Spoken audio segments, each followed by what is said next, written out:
성경에 보면 하나님의 얼굴이 다양한 의미로 사용되는데요. 첫 번째로 하나님의 얼굴은 하나님의 임재를 상징합니다. 임재.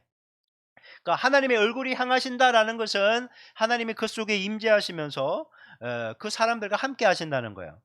하나님의 얼굴을 돌리셨다라는 말은 하나님의 임재를 거두셨다라는 거예요.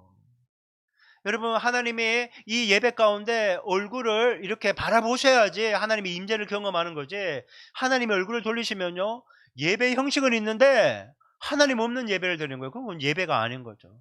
하나님, 오늘 이 시간 당신의 얼굴을 우리 가운데 비추어 주시옵소서. 그래서 주님의 임재를 경험하는 그런 예배가 되기를 소망하는 것이죠. 그래서 주님의 임재 속에 들어가야 주님과 친밀한 가운데 예배도 하고 교제도 하고 그렇게 되는 것입니다.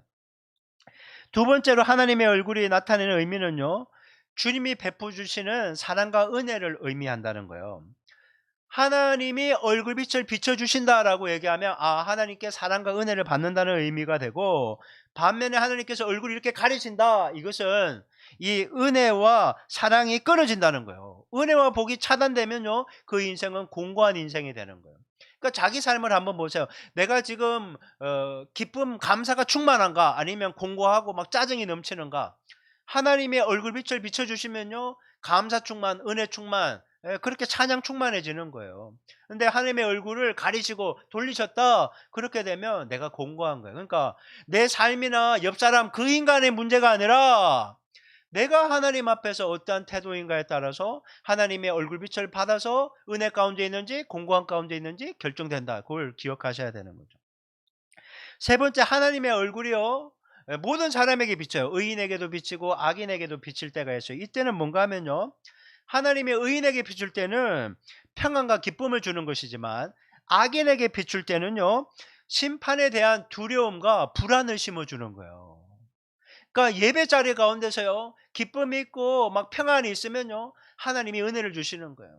그런데 이 예배 가운데 오는 게 두려워, 아니면 오기가 싫어, 그러면요, 여러분, 자기가 강팍해져서 이 하나님의 얼굴빛이 건강한 모습으로 내게 오지 못하고 있다는 것을 기억해야 되는 것이죠.